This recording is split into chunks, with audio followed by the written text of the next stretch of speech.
Doom Patrol. Yeah. No, and the way I look at Doom Patrol, I mean, one reason it may not have been mentioned is in terms of themes and some of the ideas, it's almost a rough go at the Invisibles, right? A lot of what he's doing in the Doom Patrol, he then gets to do, and take it a little bit further, because Doom Patrol, unlike the Invisibles, was constrained by the fact that technically it's a part of, arguably, technically it's a part of DC continuity. This is the DC version of the X-Men, weird as it is. Yeah. But Doom Patrol just has some silly, playful, dada, weird-ass stuff in it. Danny the Street, The Painting That Ate Paris, just all these just wonderful, both visually and story-wise, just these wonderful things in it. And just, it's brilliant. But my absolute favorite, actually, is probably, well, not even probably, is actually Sebastian O. Even though it's got some morally questionable things, and I mean, there are no sympathetic characters in there. This traces back, sort of like David was saying. In middle school and high school, I collected Spider-Man. I was a Marvel kid. I collected comics. I had boxes of them. And I went to college and was hanging out with all the punk rock kids. And there was a girl I was friends with who, sort of by the standard story, she didn't read comics until Sandman came out. And then she read Sandman. And then she read everything that had the word Vertigo on it. And I was sitting in her apartment one day and picked up this really weird looking comic, and it was the first issue of Sebastian O. And I read it, and then I read the rest of them, and it really was kind of my first exposure to non-superhero comics, and my first exposure to all the weird, crazy, insane crap that people like Grant Morrison can do with comics. And I think it's a really interesting comic, and this sort of proto-steampunk, and also the sort of Oscar Wilde stuff that's in there. I mean, it's got all sorts of stuff smashed together in sort of Morrison. It is mashup best, and it's still, I read it probably once a year at least. I just go back to that comic, and it's problematic in certain aspects, but it's just brilliant in others. So, 2 words: Spawn escalation. No, yeah, exactly. Yeah, no, I think the first Morrison I read was Kid Eternity, and I remember I really got into that, and I read it and reread it, but I haven't read it since the 90s, so I don't know what it would be like to return to it, but I, at the time, was fascinated by the heady material that was in it. And the art, of course, as well, was wonderful too. So that was my first encounter with Morrison, I'm pretty sure. But then in terms of favorite works, when I was an avid superhero reader, I really enjoyed his run on JLA. That for me was kind of a window into the DC universe proper, because I, to that point, had been a Marvel zombie. So that was my encounter with many DC superhero characters. Then after that, I would say that Animal Man, for me, is a favourite work, and I agree with Kate in terms of its being complete. I think when you read the last of Morrison's issues, you don't particularly feel inclined to carry on. And recently I saw that Pete Milligan's continuation has been collected as Animal Man Volume 4. I have no inclination to pick it up. I like Pete Milligan's work, I like his work, but no, I just don't feel the need. Then in terms of other favourites, I would say New X-Men. That was something I picked up from issue 114 on.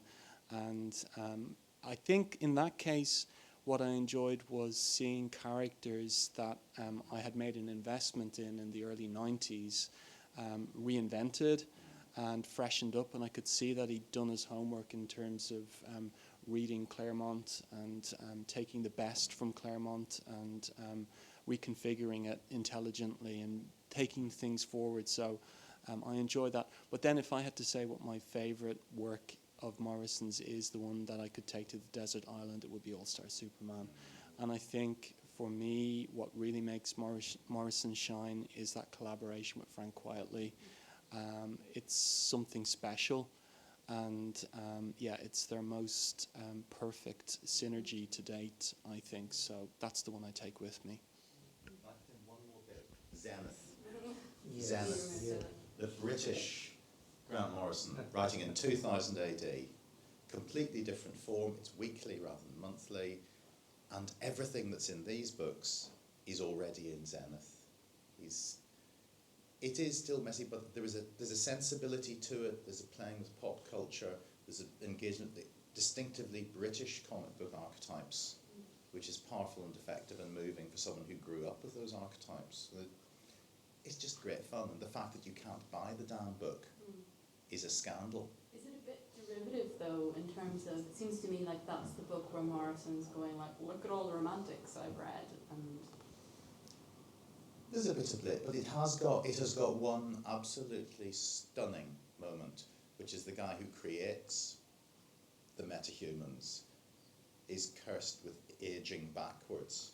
It's the same image that you get in Dan Simmons' Hyperion of the girl who goes backwards in time, and throughout one issue you have his diary, and you see the language breaking down and decaying, and it's a child writing. It's tremendously. This is father figure speaking. I'm too tired now. I don't care if they hit me. I'm just going to lie down and stop. And that's it. It's incredible stuff. It's not perfect, but even at that early stage, you've got that. I'm Grant Morrison. I can do 8 million ideas in one page. I don't expect you to keep up. I expect you to have a go. The generosity of imagination. Basically everything. Read everything Grant Morrison's ever done. I have no financial interest in it. Including Spawn escalation. I defer to you on Spawn. Was he able, in your view, to redeem Spawn? Oh, the paradigm shifted. Over the course of those Paradigm two for issues. giant word. Yeah, exactly. Now we combine mutant spawn escalation with mutant flying sperm. Yeah, Bernard. Since we actually moved on to the, let's say, the less known characters, have you read Gideon Stargrave's stories, the very early Yes. works by, yes. It's Moorcock. Okay, so what do you think about it? I proposed the question and somebody else answers. Keith, what do you think about it? It's Grant Morrison's Gideon Stargrave is not bad Michael Moorcock's Jerry Cornelius. But the thing about Jerry Cornelius was he was created as a template character that other people could write. Norman Spinrad writes the Tank Trapeze. Aldous used Cornelius as this avatar template for his own concerns. That's why I really enjoyed you talking about speculative fiction and new worlds. You can see what he's written. It's the multiverse comes from Moorcock, and we know that Moorcock loathes Morrison on the basis of the fact he read the Gideon Stargrave issues of Invisibles and went, I've seen this somewhere before. Oh yes, I wrote it. He sort of missed the more interesting bits. But what Morrison's doing is playing with character, but they're interesting early works. Yes. For tracing the development and the influences, which in many ways is the most interesting thing about Morrison. Where's he getting his stuff from?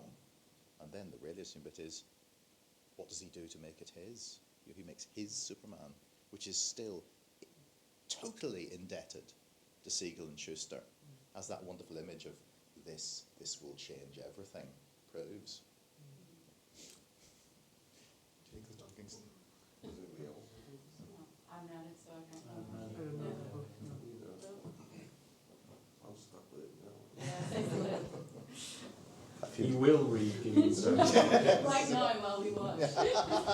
No, that's live television. Generate auto critique. It's so teenage comic. The Yeah, I've artwork. seen some isolated panels, and is that one of the ones? Did he do the art? Yeah. Yeah. So it's all he does these weird little kind of angular isolated figures. Mhm. Yeah. He's learning how to draw comics. You can see why he stopped. But it's like Alan Moore. He too started off drawing and writing. He did the thingy, the cat in Sounds magazine. What's interesting about Morrison is he does know something about the graphic importance and the placing. There's probably more to be said about that. I haven't seen enough of Morrison's scripts. I would love to have access to In the the scripts. Invisibles, you have the script for the issue where they go into the future in bloody hell America, is it? He's sort of halfway between Marvel style, very pared down, they fight, and Alan Moore's Yeah. I am going to write a 4,000, please, Alan, you'll be watching this, a 4,000 word treatise with footnotes to describe each individual panel. Yeah. As Dave Gibbons said, he just looked through and took a highlighter. So Morrison is fairly detailed and does think about placement. But that's an area we can look at. You know, what's the move from script to work? You know, that's what I was trying to ask Claire yesterday when she was talking about the disintegration or the fragmentation of characters and panels and all this.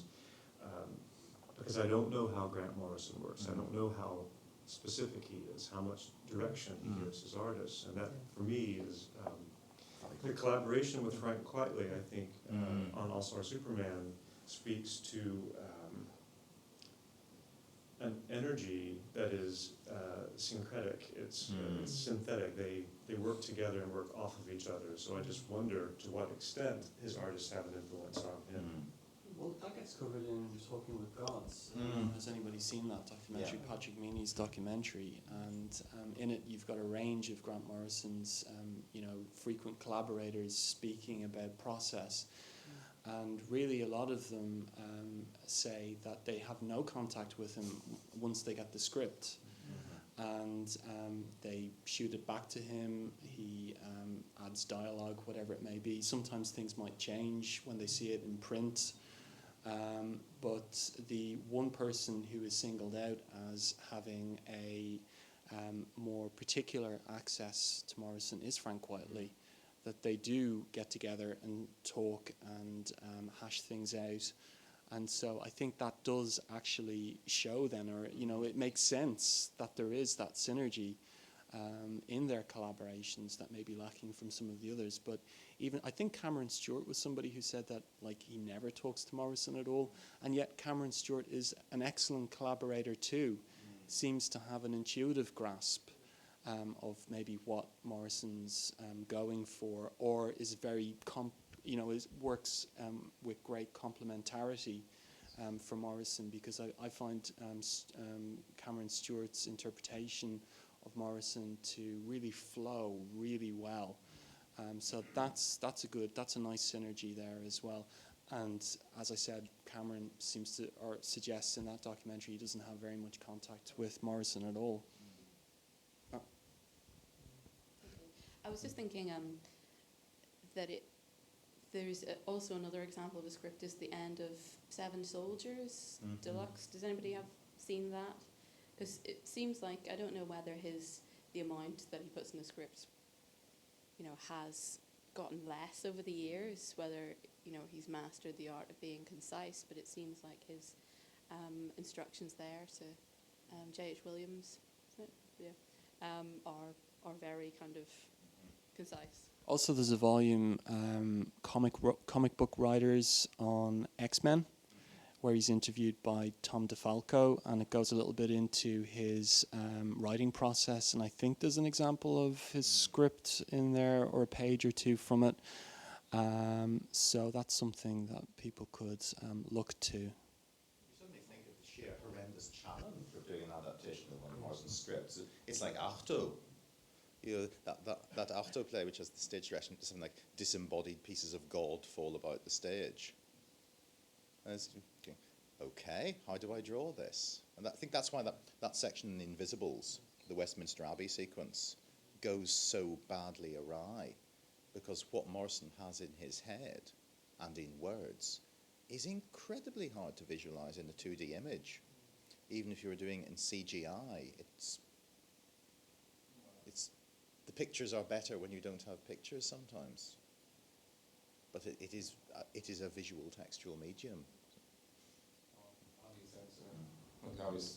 The example that I can think of is Arkham Asylum. Again, the 15th anniversary of it has not just the full script in the back, but Morrison has footnotes that he's added, and it's reading that after reading the actual graphic novel is really interesting, because he has some very specific instructions in there, and he does admit in his footnotes that McKean kind of ignored some of them, and some of them he was quite happy with, and some of them he wasn't. They also say that, everybody laughed at him for his completely over the top, hugely descriptive style as well. Yeah. I'm sure that's And changed. a lot of it vanished because of the whole like darkness and cloudiness of McKean's artwork. But even Morrison admits that there are moments when the art. Description of Clayface's aids on two legs. Yeah. Like, Something like that, memorably. Have you seen the Final Crisis spin-off Yeah. thing where he has his initial sketches of the characters? Mm. That's interesting because he's doing the visual side of things as well. Yeah. So does he? He obviously thinks visually.